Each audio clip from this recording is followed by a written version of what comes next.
Merci. Alors, rendez-vous pas le 21 juin, mais tout de suite pour la troisième table ronde.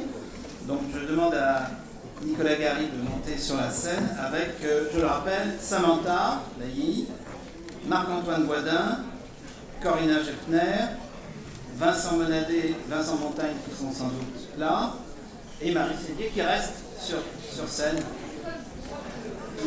Incontournable, irremplaçable.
Bonjour à chacun.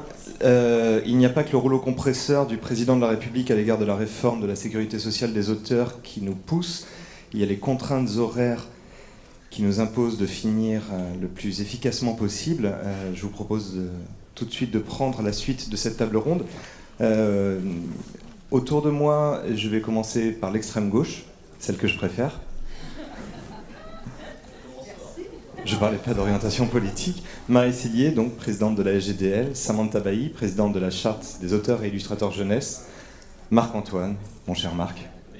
Disnac BD. Vincent Monadet, président du Centre national du livre. À ma droite, Vincent Montagne, président du syndicat national de l'édition.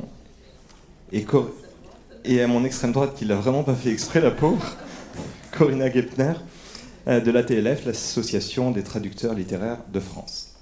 Je crois que pour tous ceux qui ont pu suivre les échanges jusqu'à présent, il y a quelque chose qui s'impose, c'est qu'au 1er janvier 2019, il y a sinon des problèmes qui se posent, tout du moins un malaise qui se profile. J'ai entendu 177 000 artistes auteurs plongés dans un grand vide, un grand étonnement en tout cas. Je crois qu'il serait bon peut-être immédiatement d'évoquer les enjeux. On m'a ouvert un boulevard tout à l'heure et on a beaucoup parlé d'auteurs, je vais laisser parler un éditeur. On m'a ouvert un boulevard tout à l'heure en évoquant la cotisation des distributeurs et l'aide que les éditeurs pourraient fournir aux auteurs en cas d'augmentation des cotisations. Comment est-ce que le SNE peut s'engager dans ce combat ? comment est-ce que vous, éditeur Vincent Montagne, pouvez vous y engager à leur côté à tous, parce que même si ça fait un peu redite, je crois que c'est bon de le répéter, sans auteur, pas de livre. Merci Nicolas, et surtout, je voudrais vraiment remercier le conseil permanent des écrivains d'avoir invité les éditeurs. Je crois que ce qu'on est en train de vivre, ces états généraux, je suis là aussi pour vous dire que nous n'avons pas envie que ça soit un feu de paille, pour reprendre une expression. Je pense que ce qui se passe est grave à un moment où nous sommes attaqués de partout. N'oubliez pas qu'en ce moment, on se bat aussi à Bruxelles pour défendre le droit d'auteur. On se bat un petit peu partout. Et c'est vrai que c'est assez désagréable de se prendre des coups de couteau en France sur les statuts des auteurs, des directeurs de collection. Enfin, on pourrait dire plein de choses. Et j'espère qu'on va le dire. Donc on est là, et on est là à vos côtés. Et donc je vais répondre précisément à cette question-là. Nous, on est prêts à s'engager. Je voudrais aussi rappeler que par la SOFIA, sur la quote-part des éditeurs, on verse 3,9 millions par an pour les auteurs. Et donc il faut analyser. Moi, je suis tout à fait d'accord sur le fait qu'il faudrait faire un séminaire complet et qu'on n'est pas juste, on soit suspendu à une réunion le 21 juin et qu'on travaille en profondeur, auteurs, éditeurs et les États, dont la façon de faire aujourd'hui est pour moi inacceptable. On manque de concertation. Je parle du statut des directeurs de collection où les éditeurs ont reçu 600 lettres depuis septembre sans qu'il y ait eu aucune réunion préalable, avec simplement la case directeur de collection supprimée au 31 décembre, sans aucune concertation. Donc ça me paraît vraiment un problème de méthode.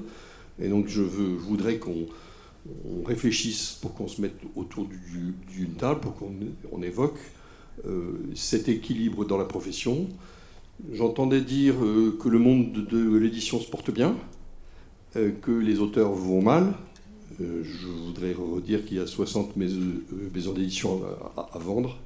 Il y en a qui déposent le bilan chaque mois. La situation est difficile.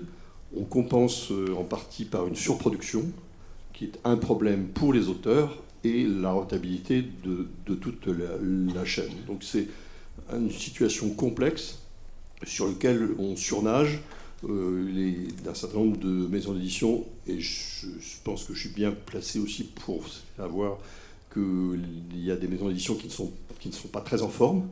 Et donc il faudrait bien comprendre que c'est toute une chaîne, et donc on est complètement dans cette perspective, et je crois que c'est pour ça que je suis là. Du côté des organisations d'auteurs que vous représentez toutes et tous, quels sont les échos que vous avez à travers l'Europe? Qu'en est-il du statut des auteurs européens, Allemagne, Espagne? Quelles sont les informations que vous pouvez partager et qui permettraient d'avoir des pistes de réflexion? Alors, il n'existe pas à l'étranger de statut propre aux auteurs, mais à chaque fois, que ce soit en Allemagne, en Espagne, en Angleterre, etc., il y a toujours une assimilation, c'est-à-dire qu'on est rattaché à quelque chose d'existant, indépendant ou salarié. L'exemple allemand est extrêmement intéressant. On note aussi à chaque fois, ce qui va être différent par rapport à la réforme qui est mise en place, qu'il faut quand même atteindre un certain seuil et qu'il y a une différenciation amateur-professionnelle, si on devait le résumer comme ça, sans aucun jugement de valeur, mais les auteurs dont c'est le métier, qui passaient un certain revenu, ont une ouverture en fait à des droits. Et en Allemagne, il y a un certain revenu à dépasser. Et ensuite, les artistes-auteurs disposent d'une protection sociale totale, impliquant chômage, impliquant congé maladie, congé payé aussi, etc. Donc c'est intéressant de voir qu'à chaque fois, ça s'articule à une assimilation d'eux, mais toujours dans un régime spécifique. Alors finalement, c'est la question du statut de l'auteur lui-même qui est à reprendre. Qu'est-ce qu'un auteur professionnel? On en avait beaucoup parlé. Et cette professionnalisation fait partie des premières bases à poser?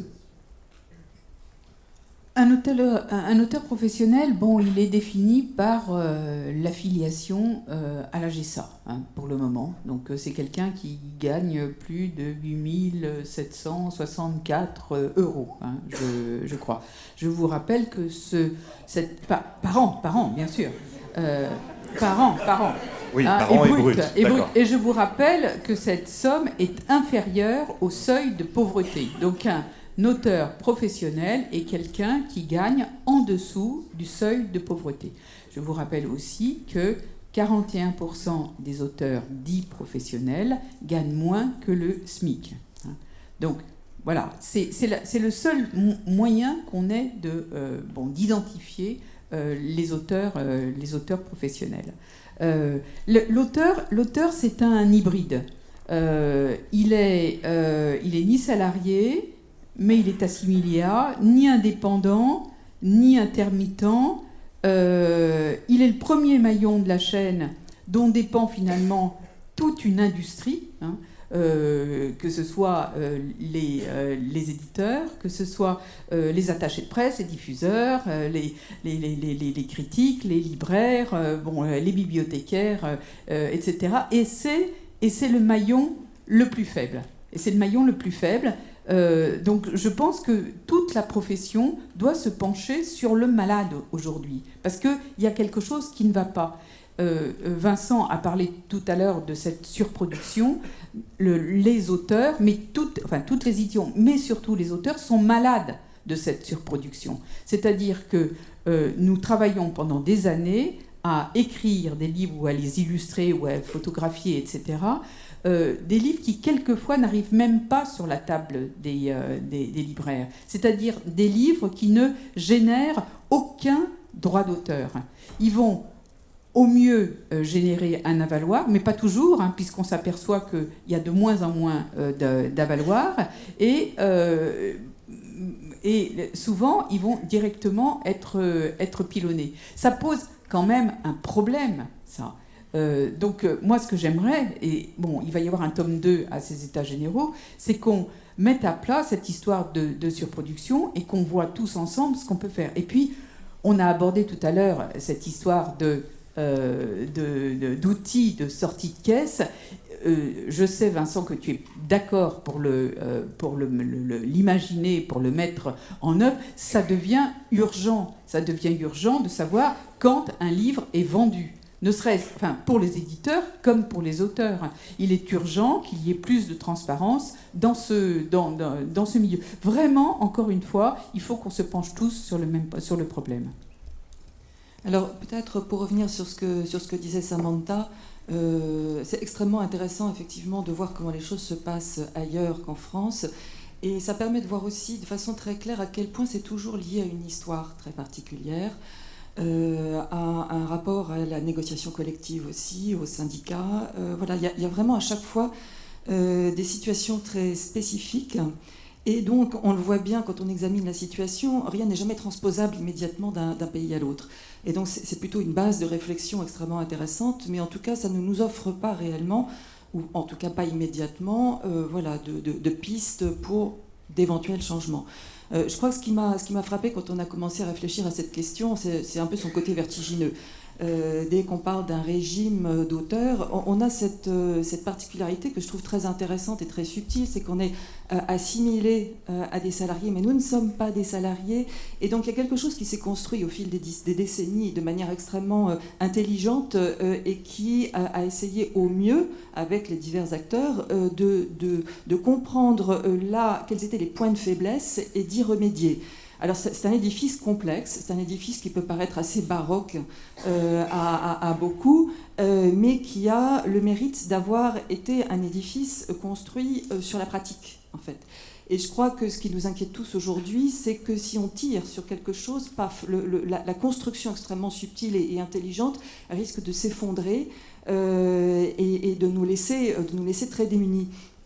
Donc je crois qu'on a beaucoup réfléchi à l'intitulé de cette table ronde, inventer, réinventer, conforter peut-être, ce serait renforcer, voilà un des termes que j'aurais envie d'ajouter au pot commun. Encore une fois, c'est quelque chose qui a été pensé et qui a été pensé au fil des décennies en fonction des problèmes qui survenaient, qui se posaient. J'en veux pour exemple cette histoire de la retraite complémentaire obligatoire dont les auteurs ne bénéficiaient pas. Donc il a fallu inventer quelque chose justement pour la mettre en place. Donc voilà, c'est ça qu'il ne faudrait pas perdre, je pense. Je crois que ce qu'on peut faire, c'est essayer de lancer des pistes de réflexion, et c'est urgent de le faire. Mais voilà, en gardant présent à l'esprit qu'on a quelque chose d'intelligent. Voilà. Marc-Antoine ? Oui. En fait, c'est difficile de parler du social sans aborder le volume 2. Mais sur le statut social des auteurs, je pense que, pour paraphraser un peu ce qu'a dit Geoffroy, c'est que, en fait, effectivement, et ce que tu as dit aussi, c'est qu'en fait, il y a des choses à déconstruire par les auteurs, pour les auteurs. Et qu'effectivement, le sentiment qu'on a, je pense qu'on a tous dans cette salle, c'est que les choses sont détruites, au lieu d'être renforcées, ce qui nous permettrait justement de garantir justement un minimum de droits. On a l'impression que c'est en train d'être démonté comme si on soufflait sur un château de cartes, alors que ce château de cartes, il faudrait justement en faire un vrai château, et qu'il soit solide et qu'on puisse y vivre dedans, y être conforté, quoi.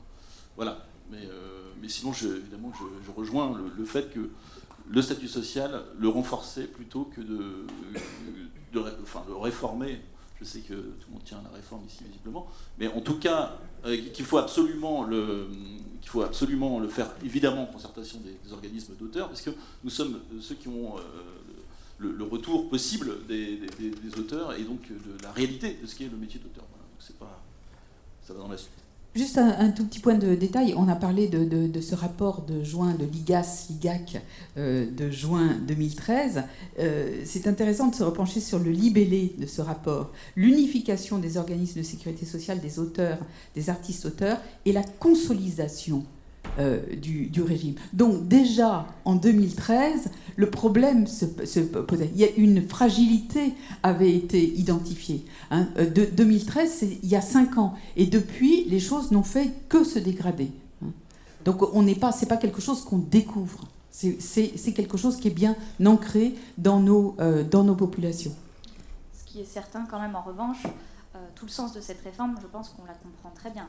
C'est qu'on pense à tous les assujettis qui devraient être affiliés, etc., à tous ces auteurs qui ont cru qu'ils cotisaient, parce que c'est pas forcément naturel pour les gens, quand ils voient AGSA sur la note de droit d'auteur, de comprendre qu'en fait ils ne cotisent pas. Ce qui a vraiment donné lieu à des drames sociaux d'auteurs qui pensaient cotiser pour leur retraite pendant toute leur vie et qui se retrouvent face au fait accompli. Donc je pense que personne ici ne nie cette réforme, mais la question c'est s'il y a consolidation et aller plus loin, qu'est-ce que ça va être et dans quel sens ? Et je pense qu'à un moment donné, la question du métier se pose. Parce que nous exerçons un métier, quoi qu'il en soit. Nous sommes des actifs, on est bien considérés comme travailleurs et actifs, et nous sommes assimilés salariés pour une raison, non pas pour un lien de subordination hiérarchique, mais pour un lien de dépendance économique. Et ça s'entend, je pense, très bien. Et c'est sûr que l'assimilation salariée peut offrir des bénéfices de protection très intéressants, mais qu'il faudrait voir se poursuivre. Alors justement, ça c'est une question très importante. Le lien de dépendance économique, certes, la posture de l'auteur se construit avant tout en relation avec son éditeur. On parle très souvent du lien affectif qui est devenu primordial, mais je crois que les liens affectifs, ça ne fait pas un statut ni social, ni un régime de sécurité sociale. Donc finalement, la question que je vous poserai à chacun des 5, enfin 6, puisque tu as écrit un livre, qui aide les femmes à faire lire les hommes, si ma mémoire est bonne. Personne ne l'a entendu, mais il m'a traité d'abruti. Mais alors, justement, l'auteur, c'est quoi ? L'auteur, c'est un prestataire, l'auteur, c'est un partenaire, l'auteur, c'est un salarié, ou qui pourrait redevenir salarié. Dans la bande dessinée, ils l'ont été il n'y a pas si longtemps que ça, à une époque où il suffisait de publier 4 livres par an pour gagner sa vie décemment, manifestement. Mais qu'est-ce que c'est un auteur aujourd'hui ? Partenaire, prestataire ou futur salarié ? Et comment est-ce qu'on le considère dans ce cas-là ? Corvéable, oui, bien sûr, évidemment. Je pense que ce serait intéressant d'avoir la réponse de Vincent Montagne là-dessus. Non, mais vraiment au sens, en premier, quelle est la perception de l'éditeur par rapport à l'auteur ? Parce que cette relation auteur-éditeur, elle est centrale finalement. Et comment, éditeur, on considère l'auteur dans le rapport ? Je ne vous apprendrai rien en vous disant que entre un auteur qui contribue à un dictionnaire, une encyclopédie en littérature ou en bande dessinée, c'est pas le même métier. Et je pense que, parce que moi je connais bien plutôt la bande dessinée, excusez-moi, c'est... Vous ne pouvez pas faire de ça, je veux dire, juste 1 heure par jour, c'est toute votre vie, c'est un métier à temps plein. Donc c'est compliqué. Quand j'ai commencé, il y avait 300 nouveautés par an, aujourd'hui il y en a 3000. Donc comment voulez-vous que le marché absorbe, tout simplement, les lecteurs absorbent 5000 avec les mangas. Donc, mais c'est vraiment... c'est énorme, et pourtant, il faut que ça soit un travail à temps plein. Donc c'est complexe à résoudre. Il y a une rentabilité qui s'est dégradée pour les auteurs comme pour les éditeurs. Et donc, effectivement, quand on est un grand auteur en bande dessinée, quand on est au tome 20, lorsqu'on sort le 21, on vend encore les 20 très bien. Donc ça n'a rien à voir avec d'autres métiers. Donc je pense qu'il faut vraiment... ce que nous avons réussi à faire en 2013, c'est justement faire travailler autour de la table à la fois le CPE qui était représenté, enfin qui représentait 17 associations, si je me souviens bien, et puis nous autour de la table avec les éditeurs de chaque métier, pour essayer de sortir un contrat qui allait dans un sens relativement équilibré. Bon. Alors, on est arrivé à quelque chose. Je pense que derrière, il y a des outils qu'il faut mettre en place, donc il faut continuer à travailler. On a parlé d'outils sur les ventes, pour qu'on sache de plus en plus tôt ce qui se passe. Il y a beaucoup de choses à mettre en place qui sont une évolution que des grands groupes peuvent faire, mais si on parlait du problème du paiement des droits, on peut le faire, mais les petits éditeurs, ils disparaîtront. Donc, pour des auteurs qui sont déjà installés, qui sont chez des grands éditeurs, ça ne leur pose pas trop de problèmes. Mais on a aussi ce phénomène d'aider les petits éditeurs et les auteurs qui sont en démarrage à percer. Donc cet équilibre-là économique, il faut le trouver. Voilà ce qu'on peut dire. Je n'ai pas donc ce lien entre l'auteur et l'éditeur, il est variable, il est complexe. Quand on est face à un auteur qui touche 1 million d'euros chaque année, c'est pas tout à fait la même relation. Vous êtes d'accord? Bon. Mais pas le même rapport de force. Oui, mais c'est oui. C'est bien qu'il y ait des auteurs qui gagnent très bien leur vie, et heureusement. Oui, absolument. Non, ce qu'on voit là aujourd'hui, c'est que c'est la classe moyenne qui morfle. Ça, c'est évident. La classe moyenne de ceux qui arrivaient à en vivre il y a une vingtaine d'années n'arrivent plus à en vivre. Bon, donc c'est pour eux qu'on est préoccupés, ou pour nous, car nous faisons. Moi, je fais partie maintenant de la classe moyenne, oui, je pense, oui. Hein, donc oui, c'est un réel problème. Et je pense que oui, tu as tout à fait raison de rappeler la grande diversité des auteurs, mais néanmoins, à partir du 1er janvier 2019, parce qu'on va revenir à nos affaires sociales, tous les auteurs vont être traités à la même enseigne. Ils vont tous payer des cotisations. Et moi, peut-être que je suis un peu, un peu pragmatique, je me dis, mais comment vont-ils faire pour payer ces cotisations? Donc, voilà, j'aimerais... Sans compter qu'ils veulent mettre en place à terme un prélèvement à la source. Oui, absolument. Il y a la dimension fiscale qui s'ajoute, dont nous avons un peu parlé tout à l'heure, sans nécessairement bien comprendre à quelle sauce nous allions être mangés. D'ailleurs, je pense que personne, même les gens qui sont en train de mettre en œuvre ces réformes, ne savent pas très bien comment ils vont faire avec nous. Non, là, je pense aux cotisations sociales. Et je pense qu'il faut qu'ensemble, on réfléchisse à des pistes pour aider les auteurs à les soulager d'une partie de ces cotisations. Alors, je vais évoquer des choses qu'on avait déjà évoquées ensemble. On avait parlé du livre d'occasion. Aujourd'hui, il y a 16% des livres qui sont des livres d'occasion, qui ne rapportent rien, donc plus rien à l'éditeur et à l'auteur. Est-ce qu'on ne pourrait pas imaginer de mettre en place une redevance sur la vente de ces livres d'occasion qui viendrait abonder un fonds social qui aiderait les auteurs. On avait aussi évoqué le champ du domaine public. C'est la grande idée de Victor Hugo, que les auteurs morts aident les auteurs vivants et qu'ensemble ils forment une grande famille. Aujourd'hui, ça ne serait pas tellement compliqué.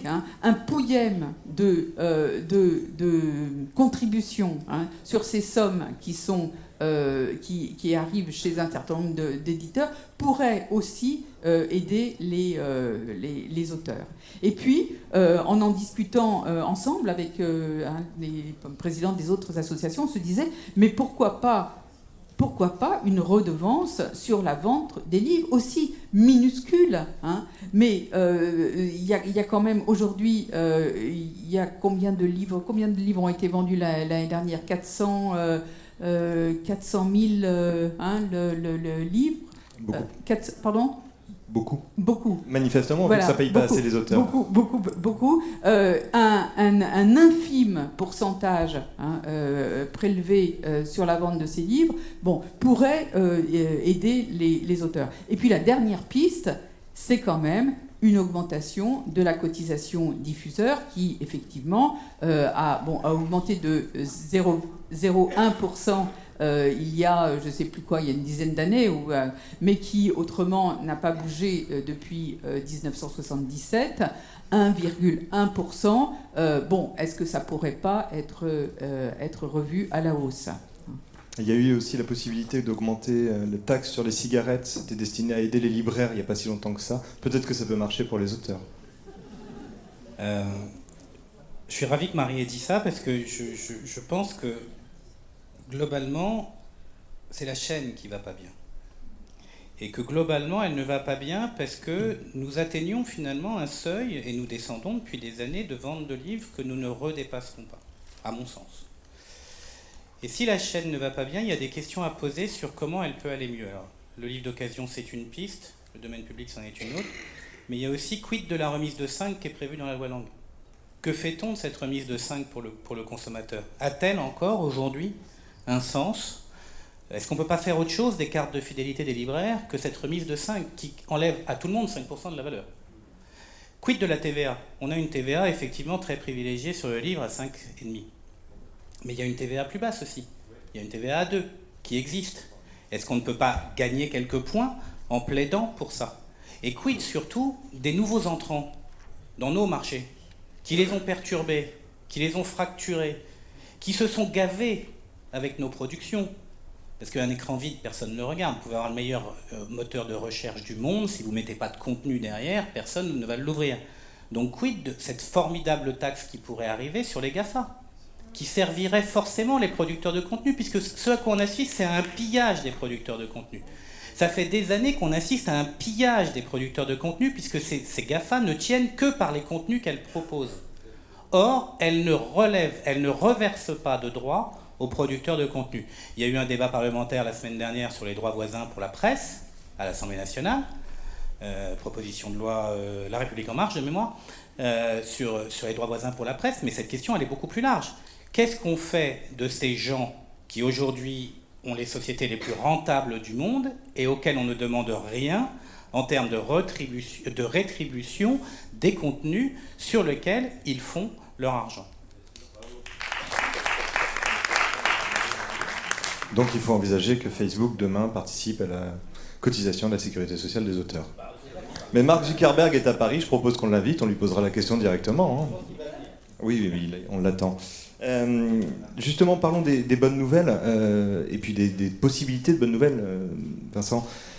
En début d'année, en présentant les vœux du président à l'ensemble de la chaîne du livre, tu évoquais un plan pour les auteurs. Plus récemment, ce plan s'est manifestement resserré. Tu as évoqué un plan qui serait à la mesure, semblable à celui de l'aide apportée aux libraires, donc quelques 7-9 millions d'euros. Qu'en est-il de ce projet-là? Pour qui? À quoi servirait-il? Et d'où viendrait l'argent, mis à part Mark Zuckerberg? Nous travaillons, il est trop tôt pour en parler, parce que nous y travaillons avec le ministère dans le cadre d'un contrat d'objectifs et de performance de l'établissement et avec les professionnels qui vont bientôt venir au CNL. Effectivement, nous réfléchissons, mais c'est l'argent du CNL, hein, dans le cadre du CNL, à améliorer tout ce qui est bourse et résidence.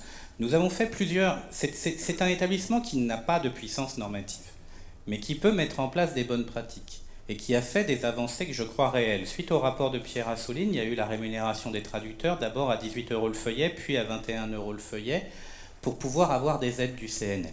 Suite aux discussions que j'avais eues à l'époque avec Marie Sellier et Valentine Gobi, nous avons mis en place la rémunération des auteurs pendant les débats dans les festivals. Tout ça, le CNL, c'est un outil au service de la chaîne.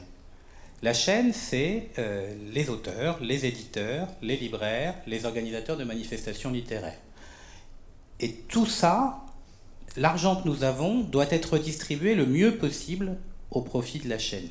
Et donc nous sommes en train de travailler effectivement aux 3 prochaines années du CNL, dans lequel il y aura à poser la question des bourses et des résidences pour les auteurs, comment améliorer ces mécanismes. Je pense beaucoup notamment aux résidences, parce que je crois qu'on n'exploite pas assez bien à l'heure actuelle le système des résidences, qui est très large finalement dans ce pays, en tant que CNL.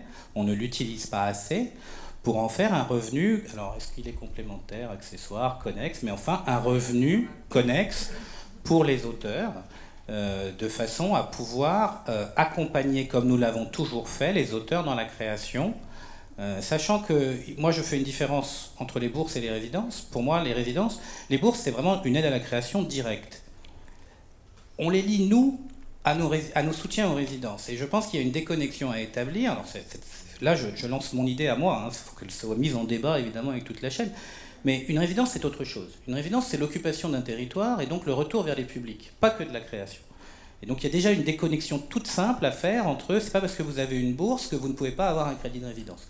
Pour moi, ce sont deux choses différentes. Or, aujourd'hui, si vous avez une bourse, vous ne pouvez pas avoir le crédit de résidence dans l'établissement. Et puis, il y a des questions aussi d'élargissement, parce qu'il y a une vraie question de communication. Les auteurs ne s'emparent pas assez du CNL. Tout simplement parce qu'ils sont explosés en tant qu'autant d'individus qu'il y a d'auteurs. Et donc, il y a le problème de comment on va réussir à toucher pour avoir un renouvellement des générations dans les demandes d'aide et pour accompagner, comme le disait Vincent, la jeune création qui souvent passe complètement à côté de nos dispositifs, tout simplement parce qu'elle ne les connaît pas, malgré tout le travail qui est conduit par les associations. Elle ne touche pas tout le monde et en plus, on sait tous qu'on est sur-sollicité par des mails, des informations, etc. Donc, on n'ouvre pas tout, on ne lit pas tout.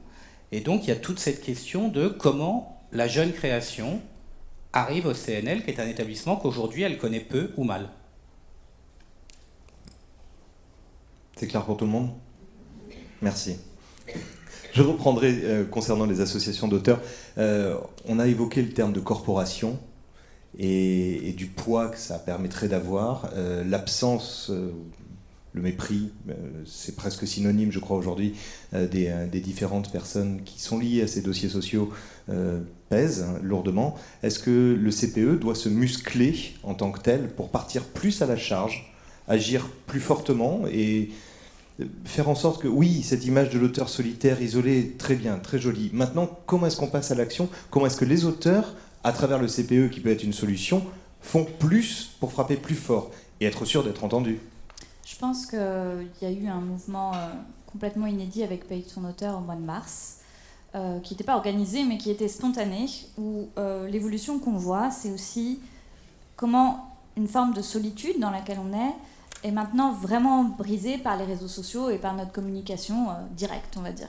Et j'ai vraiment le sentiment, en tout cas, que là, c'est une mobilisation complètement inédite, d'auteurs de best-sellers aussi, il faut bien le dire, qui jamais ne s'étaient positionnés et qui sont venus en solidarité des plus faibles, et que je trouve qu'il est essentiel qu'on aille tous ensemble, et on a ces spécificités dont vous parliez. Mais d'un autre côté, par rapport à la bande dessinée, il ne faut pas penser que ce ne sont que les auteurs de BD qui sont professionnels à plein temps. On a tendance à beaucoup sous-estimer du fait qu'on soit... Non, je sais, mais c'est vrai que comme on a une vision peut-être plus directe du rapport à l'illustration et au dessin par rapport à l'écriture, où on a tendance à se dire oui, bon, d'accord, c'est encore plus difficilement quantifiable. Par exemple, la rémunération à la planche, c'était une forme de quantification qui était encore différente à ce niveau-là.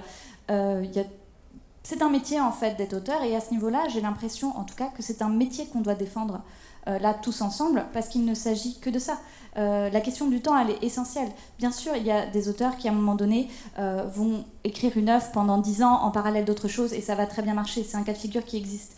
Mais la plupart vont dire, oui, mais j'ai eu besoin d'avoir ce temps-là pour créer. Et je pense que là, c'est au centre de nos préoccupations, et qu'on va continuer à militer ensemble, comme on l'a fait là de cette façon, ça me paraît évident.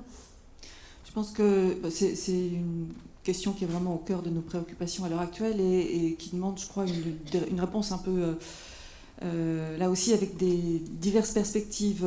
Quand on a, je dirais, un combat assez évident à mener, il est bon qu'on se rassemble et qu'on fasse entendre nos voix ensemble. Je crois que c'est ce qui s'est fait et je pense que ça a apporté ses fruits et il est tout à fait, je crois, à l'horizon que nous continuions à œuvrer de cette façon-là en définissant effectivement les combats qu'on a besoin de mener ensemble.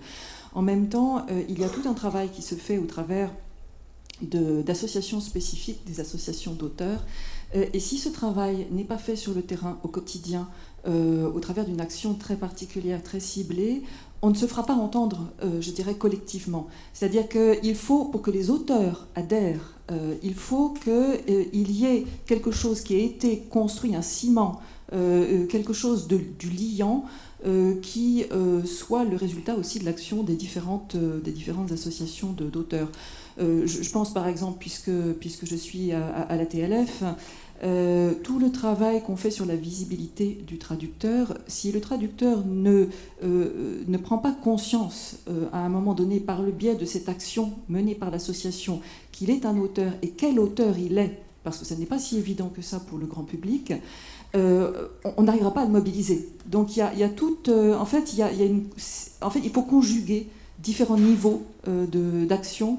Et pour moi, ça passe à la fois par des choses en interne au sein d'associations bien repérées et des combats communs quand c'est nécessaire. Et là, bon, je dis, l'actualité l'a montré, et on s'est tous retrouvés sous la même bannière, je dirais, pour le bénéfice de tout le monde. Mais je pense que s'il n'y avait pas ce travail de terrain qui est vraiment très, très ardu, parfois on a le sentiment que c'est un peu Sisyphe. Franchement, quand il faut de nouveau chaque jour renvoyer des tweets plus ou moins humoristiques à tel ou tel média pour dire, écoutez, n'oubliez pas, ce livre de littérature étrangère a été traduit par quelqu'un. Corinna, j'aime pas du tout la manière dont vous me regardez. Décourageant. Non, pas du tout. Non, on a la meilleure relation avec actualité. Mais c'est jamais acquis et il faut le faire quotidiennement. Donc je pense que c'est cette conjugaison d'actions qui me paraît important de souligner. Oui, c'est beaucoup de sensibilités. C'est beaucoup de sensibilités différentes. Les auteurs, je sais que pour parler du groupe BD, il y a beaucoup de gens aussi qui pensent différemment. L'idée, c'est d'essayer de rassembler tout le monde. C'est pas toujours évident, mais après, il y a des gens qui sont plus dans l'action. Il y a aussi, pour le SNAC, je sais qu'on a un problème de visibilité parce qu'on travaille beaucoup. Dans le travail de couloir entre guillemets, qui n'est pas forcément très visible, d'information.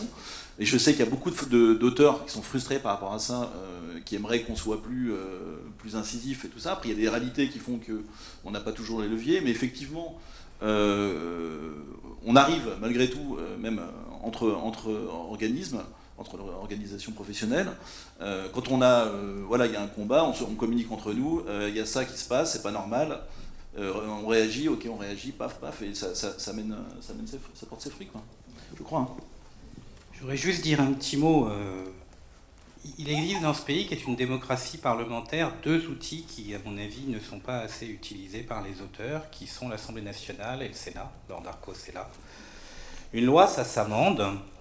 Une loi, ça passe en commission, il y a des débats, ça peut s'améliorer, c'est pas toujours facile, mais ça peut s'améliorer. Mais ça passe par un lobbying parlementaire constant, permanent, qui est dur à faire pour des associations d'auteurs où il y a très peu de permanents et finalement il y a beaucoup de bénévolat, ça j'en ai bien conscience. Mais il y a tout ce travail à faire en amont des textes, avec le Parlement, avec l'Assemblée et avec le Sénat, parce que dans les chambres parlementaires, on a une chance fabuleuse dans ce pays quand même, c'est que globalement la question du livre n'est pas clivante. Globalement, elle peut l'être aux extrêmes, Mais on va dire que dans tout ce qui est parti de gouvernement, il y a une unité de soutien. Je vais rendre par exemple hommage à quelqu'un, certains d'entre vous savent que c'est pas forcément ma paroisse, mais Hervé Guémard a porté des choses fondamentales pour le livre pendant une période. Jacques Toubon a porté des choses fondamentales pour le livre pendant une période. Donc il y a une espèce d'arc parlementaire qui est prêt à travailler avec les auteurs pour améliorer les textes de loi du gouvernement, qui, comme tout texte de loi, quelle que soit l'éthique et les bonnes idées qui les sous-tendent, peuvent avoir des erreurs, des défauts, etc. Et les parlementaires sont là pour ça, ils sont là pour discuter la loi, la corriger, l'amender, et finalement faire voter la meilleure loi possible. Ce qui est sûr dans les histoires des autres pays, parce que vous avez compris que j'aime bien regarder ce qui se fait ailleurs, en Allemagne, c'est très intéressant de voir comment les choses ont évolué, puisque les revenus des auteurs ont quadruplé en 10 ans, c'est quand même peu commun, qu'il y a un statut professionnel qui a été créé, qu'en 2005, il y a une loi sur la juste répartition de la valeur qui est passée. Donc en Allemagne, c'est 10% minimum dans la loi, qui peut descendre à 8% selon certaines perspectives. Et c'est un grand syndicat allemand qui a porté ça, avec les agents littéraires, étant donné qu'en 10 ans, désormais, un auteur sur 2 est représenté par un agent. J'ai le sentiment qu'on va dans le sens d'une professionnalisation. On le voit par rapport aux cotisations qui sont mises en place. C'est quand même des cotisations qui veulent bien dire qu'on est des professionnels, c'est-à-dire qu'on a le droit à la formation professionnelle, voilà, ça augmente, etc. À un moment donné, dans nos rapports avec les éditeurs, je pense que c'est absolument logique qu'on soit défendu dans un rapport de force qui soit un peu plus équilibré, parce qu'on l'a dit tout à l'heure, nous on est des individus seuls. On n'est pas des juristes, on a des associations d'auteurs qui sont pour nous aider. Donc à un moment donné, c'est sûr qu'il faut se poser la question, je pense, de comment on va travailler ensemble de la meilleure façon possible pour justement aller dans le sens de cette professionnalisation qui, en tout cas pour la charte des auteurs illustrateurs jeunesse, paraît désormais vraiment évidente. De même que des évolutions...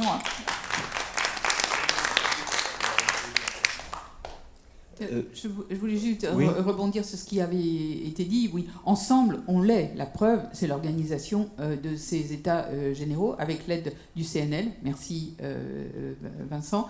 Et c'est une première étape. Et la deuxième étape, et ça a été dit aussi, c'est que c'est l'affaire de toute la chaîne du livre. Donc, ça doit, ces discussions doivent se continuer entre nous et avec les pouvoirs publics et avec la représentation nationale, bien entendu. On a contacté les parlementaires et certains. Frédéric Dumas était là. Nous avons Laure Darcos ici dans la salle. Ça aurait pu être plus. Tout le monde n'a pas pu venir, mais voilà. Je crois que maintenant tout le monde est alerté et qu'on doit passer à la vitesse supérieure tous ensemble. Mais je ne doute pas une seconde que nous sommes tous ensemble sur ces mêmes sujets. Bien sûr. Je crois que ma collègue Frédéric Dumas est parti. Le problème, c'est que nous, parlementaires des commissions culture et éducation à l'Assemblée et au Sénat, on est tous des convaincus. Le problème, c'est qu'il manque, vous auriez pu rajouter des chaises supplémentaires, qui sont les parlementaires de la commission des affaires sociales. Parce qu'on sait bien qu'aujourd'hui, on aura beau essayer de les convaincre. Moi, pour rien vous cacher, en préparation de ces états généraux, j'avais dit à Geoffroy et à Marie que j'essaierais de faire une audition conjointe de mes collègues des affaires sociales avec les affaires culturelles. Pourquoi ? Parce qu'il faut sensibiliser ceux qui s'occupent et qui traitent de la sécurité sociale. Elle était très optimiste, ma collègue. Bon, c'est normal, elle est proche du gouvernement. Moi, je les vois, c'est quand même comme une essoreuse. Au dernier projet de loi de finances de la sécurité sociale, c'est vrai que nous, au Sénat, on a porté cet amendement pour essayer de faire reculer d'un an cette hausse de la CSG concernant les auteurs. Mais c'est une essoreuse. Je ne crois malheureusement absolument pas au fait qu'on arriverait, je me battrais si c'était le cas, s'il le fallait, mais un report d'un an supplémentaire si vous n'arriviez pas à vous mettre d'accord. Et surtout, on a l'impression, et c'est ma crainte, que tout le monde va être traité à la même enseigne concernant les retraites, le système des retraites. Je vous donne un exemple pour vous montrer que, aujourd'hui on parle des auteurs, mais que vous n'êtes pas tout seul. Une proposition de loi du groupe communiste a réuni l'ensemble des parlementaires sur tous les bancs de l'hémicycle du Sénat, à 2 mois d'intervalle concernant les retraités agricoles. On voulait juste valoriser à 75% du SMIC ceux qui arrivaient en fin de carrière d'une vie d'agriculteur. Et à chaque fois, on a eu pire que le 49-3, le gouvernement est arrivé avec ce qu'on appelle un vote bloqué. C'est-à-dire qu'il refuse qu'on discute et qu'on vote notre proposition de loi. Au motif que l'ensemble des retraites de tout secteur d'activité seront traitées en même temps l'année prochaine. Donc ça n'augure pas du fait de votre spécificité. Et donc, comme l'a dit Vincent, comme l'a dit Marie, moi je le ferai également, j'espère que Frédéric Dumas le fera à l'Assemblée, mais je vous invite à solliciter ceux qui s'occuperont en priorité des retraites, c'est-à-dire à abreuver les parlementaires de la Commission des affaires sociales de vos argumentaires, parce que c'est eux qu'il va falloir convaincre. Nous, on essaiera aussi, mais c'est vrai que nous, vous n'allez pas à nous convaincre, on est à vos côtés. Mais eux, ça sera plus compliqué, et j'ai peur que ça soit une sorte d'énorme essoreuse. Donc, on vous sera à votre côté, mais ce sera difficile.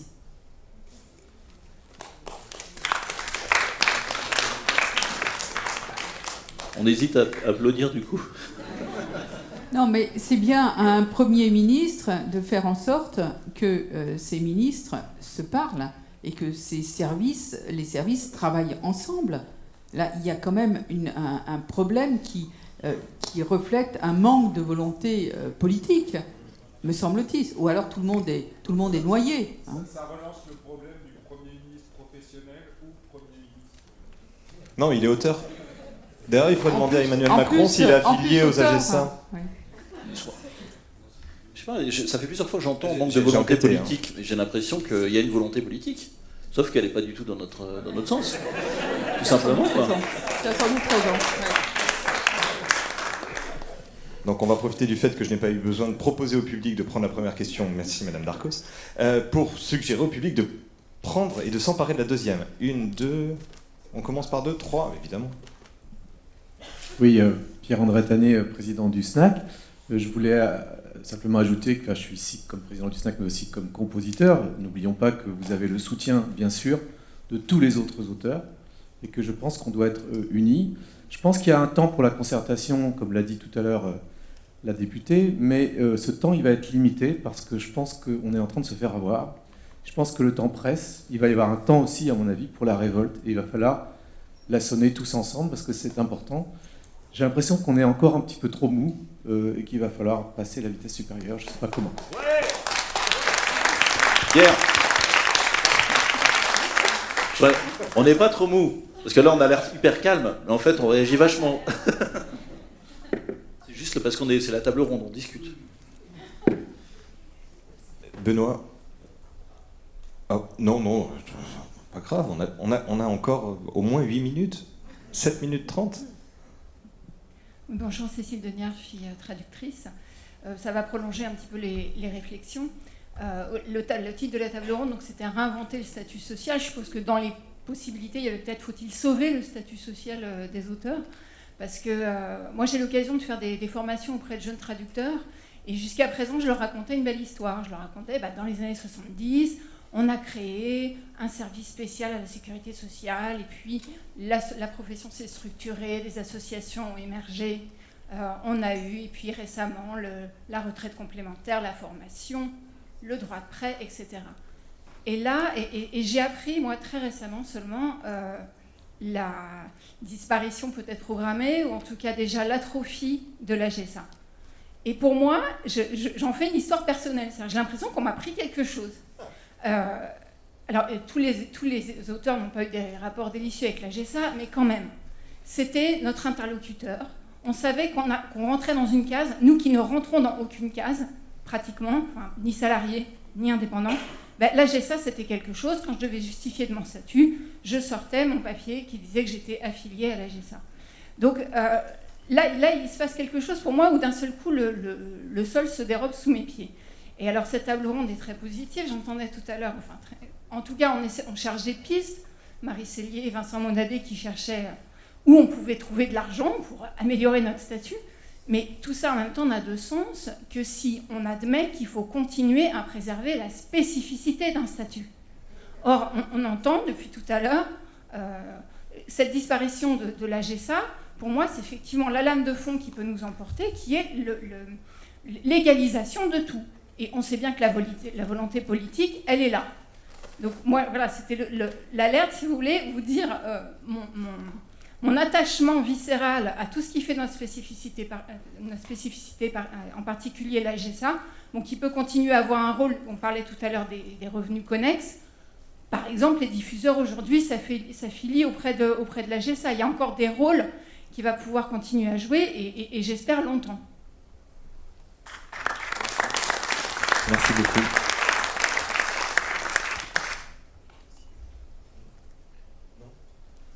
Non, finalement, il est timide.